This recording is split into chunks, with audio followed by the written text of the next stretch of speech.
Bonjour, je m'appelle Gaëlle, j'ai 20 ans et je suis étudiante dans le cursus intégré Dijon-Mayence en allemand et histoire.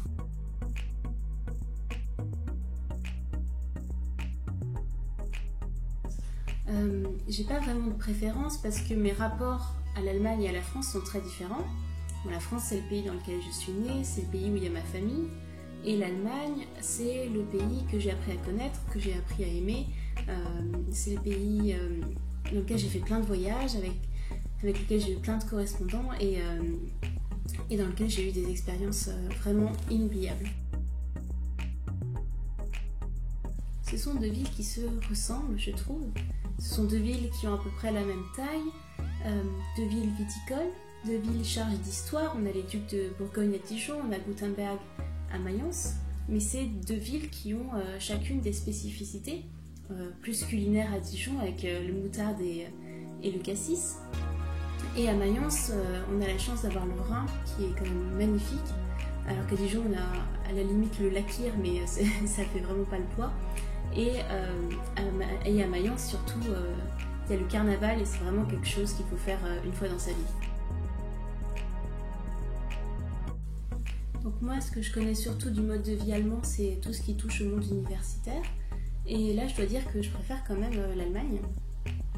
Parce que le fonctionnement universitaire allemand permet aux étudiants de choisir les cours qu'ils vont faire au semestre de leur choix. Ils choisissent leurs cours, ils choisissent le nombre de cours qu'ils veulent suivre également. Et donc ça leur permet plus facilement d'avoir une vie en dehors des études. Ça leur permet par exemple d'avoir un travail, puisqu'ils peuvent choisir leurs horaires, enfin plus ou moins, mais quand même. Et ça leur permet aussi d'avoir une vie de famille. Ce n'est pas rare en Allemagne, sur le campus de Mayence, de croiser des étudiants qui ont des enfants. Aussi parce que tout est prévu pour eux. Il y a sur le campus des appartements familiaux, il y a des crèches. Et je trouve que le fonctionnement leur permet beaucoup plus de construire leur vie en fait, tout simplement. Alors ça, c'est vraiment la question indispensable. C'est la meilleure question. Moi, ce qui m'a vraiment manqué à Mayence, c'est le pain, vraiment. Parce que le pain français, c'est quand même très très bon. Et on s'en rend compte quand on n'y a plus accès. Et en plus, j'adore le fromage. C'est vrai que les fromages allemands, c'est quand même pas top pour moi, j'ai trouvé. Mais c'est vrai que un bon bretzel avec du beurre, c'est délicieux. Et en hiver, quand il fait froid, une bonne currywurst, c'est vraiment indispensable. Alors moi, je bois pas d'alcool, donc pas de vin ni bière pour moi. Par contre, je vote à 100% pour l'Apfelschorle. En France, c'est l'endroit où je passe tous mes étés pratiquement, c'est le sud-ouest et en particulier toute la région autour de la dune du Pilat. C'est un paysage magnifique qu'on trouve rarement ailleurs et je vous invite vraiment à découvrir si vous ne connaissez pas. Alors en Allemagne, j'ai 3 endroits préférés. Le premier endroit, c'est la vallée du Rhin. C'est super pour faire des randonnées, c'est magnifique. C'est chargé d'histoire et de légendes. Sinon, j'aime beaucoup aussi la forêt noire, pareil pour les randonnées. Et si on aime les cascades, c'est un endroit incroyable. Et en troisième position vient le tour du lac de Constance, où on peut le faire en vélo et on peut voir des villes vraiment très sympas. Il y a Lindau, il y a aussi des îles très belles.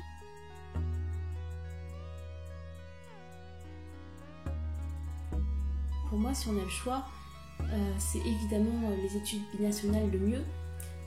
De toute manière, à partir du moment où on a l'occasion de partir dans un pays étranger, de voyager, d'apprendre une nouvelle culture, d'améliorer notre niveau de langue, ce sera toujours une plus-value. Alors, les Vorlesungen, c'est les équivalents des cours magistraux, et les Seminare, c'est les équivalents des TD. Ça se ressemble, les Vorlesungen c'est en amphithéâtre comme les cours magistraux et les Seminare c'est en petits groupes comme les TD en fait. La grosse différence je trouve c'est qu'on va avoir beaucoup plus d'interaction entre les profs et les élèves en Allemagne, même pendant les cours magistraux.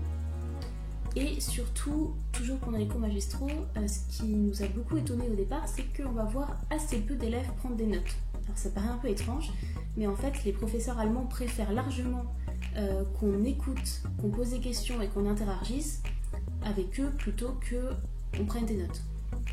Et d'ailleurs, en fait, pour pallier à ça, le prof envoie avant ou après le cours tous les éléments qu'il faut retenir du cours à l'écrit et qui sont possibles et qui peuvent possiblement tomber à l'examen.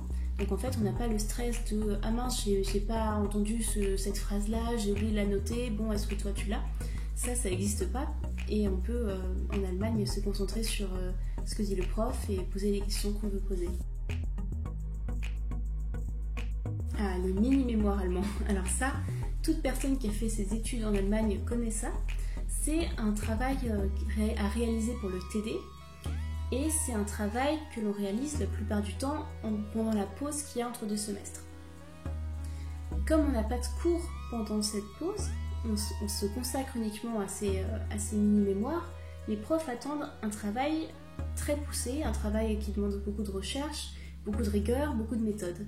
Et donc c'est à la fin un travail qui demande beaucoup plus d'investissement qu'une dissertation française qu'un prof va pouvoir demander d'une semaine à l'autre et le prof va être plus clément aux quelques imperfections qu'on va pouvoir faire.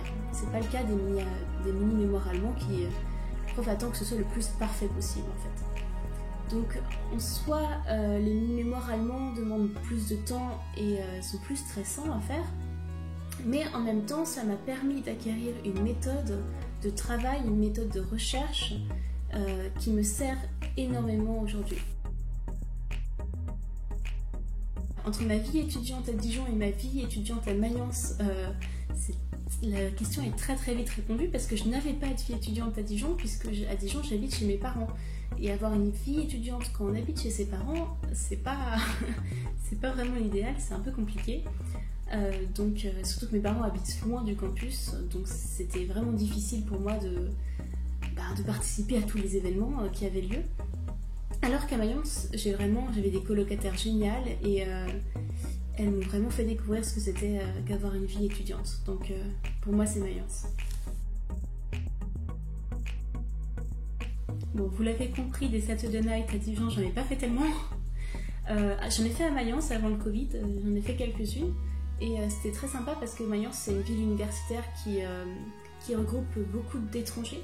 Et donc dans ces soirées-là, il y avait beaucoup d'Erasmus, beaucoup d'étudiants Erasmus, beaucoup d'étudiants étrangers. Donc c'était vraiment l'occasion de faire de très belles rencontres.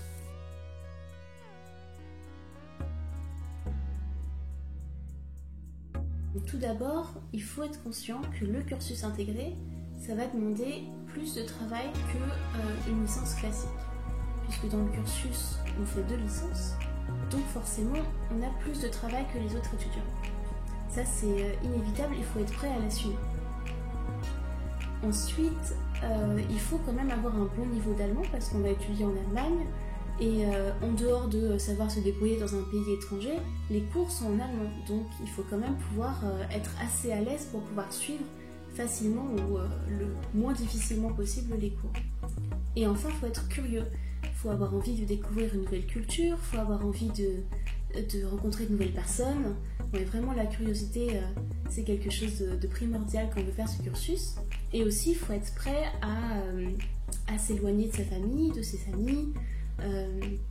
C'est pas quelque chose qui est forcément facile, donc il faut en être conscient aussi. Bon, déjà, les Français sont super bien accueillis en Allemagne, donc c'est un super pays où faire ses études.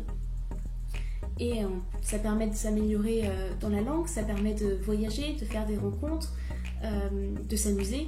Et surtout, dans le cadre du cursus, ça permet d'obtenir 2 licences en France, ce qui n'est pas négligeable. C'est très personnel, c'était que je suis une personne très timide et assez réservée. J'ai un peu de mal à me lancer pour aller vers les gens. Et là, je me suis dit, bon, je fais ce cursus et je vais vaincre ma timidité. Je vais y aller, je vais rencontrer les gens, je vais profiter. Et j'ai réussi. J'ai réussi à me débloquer et c'est vraiment grâce à ce cursus, c'est vraiment ce cursus qui m'a permis ça. À part le fait que j'ai pu améliorer ma maîtrise de l'allemand, ça a été que j'ai appris sur moi-même en fait. J'ai appris que peu importe la situation, on pouvait toujours réussir à se débrouiller, on pouvait toujours s'en sortir. Nous, pendant qu'on était en Allemagne, il y a eu énormément d'imprévus. il y en aura pour tous ceux qui font le cursus, c'est inévitable, et ben on apprend à se lancer, on apprend à sortir des petites choses qui n'étaient pas prévues au programme et on apprend à être plus autonome et à se débrouiller. C'était les trains régionaux allemands. Je faisais les trajets entre Dijon et Mayence pour la simple raison que pour avoir une place dans ces trains-là, il faut payer un supplément en fait, sinon on n'est pas garanti d'avoir une place libre. Ce que je faisais, je payais toujours un supplément, sauf qu'à chaque fois que j'arrivais dans le train, les wagons étaient tous totalement remplis, tout le monde était assis, et donc forcément il y avait des gens qui n'avaient pas réservé de place qui s'asseyaient également. Et moi, je n'osais jamais aller voir quelqu'un qui n'avait pas réservé pour prendre sa place en disant moi j'ai réservé. Et donc à chaque fois, je passais tout le trajet debout entre les deux rangées avec toutes mes valises et toutes mes affaires. Et c'était vraiment insupportable. Ça a été le stage que j'ai réalisé dans la Maison de la Jeunesse de Mayence. C'est un endroit absolument formidable qui accueille en grande majorité des migrants, des tout jeunes, des enfants comme des jeunes adultes. Il n'y a pas de limite d'âge et c'est un endroit où les enfants peuvent venir jouer tout simplement, ou aussi on propose de l'aide aux devoirs parce que pour la plupart ils savent très bien parler allemand mais ils ne savent pas écrire en fait, donc ça peut les handicaper dans leur scolarité. Et aussi on aide les jeunes adultes à remplir des CV, à remplir tout ce qui est les papiers administratifs, etc., à écrire une lettre de motivation, à chercher un emploi. Et on peut être aussi là pour les écouter. C'est des personnes qui ont une vie pas facile et on est aussi là pour discuter avec eux, pour les écouter. Et c'est vraiment un endroit formidable et j'étais très triste de devoir les quitter au moment du Covid.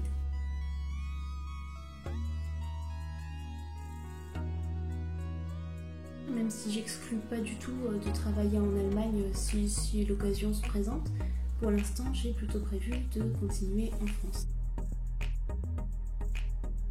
Pour mon ambition professionnelle, moi j'ai toujours voulu enseigner, donc j'aimerais beaucoup enseigner l'histoire parce que c'est quelque chose qui me passionne totalement. Et si je pouvais aussi utiliser l'allemand et devenir prof en Abibac pour enseigner l'histoire en allemand, alors là, ce serait vraiment génial.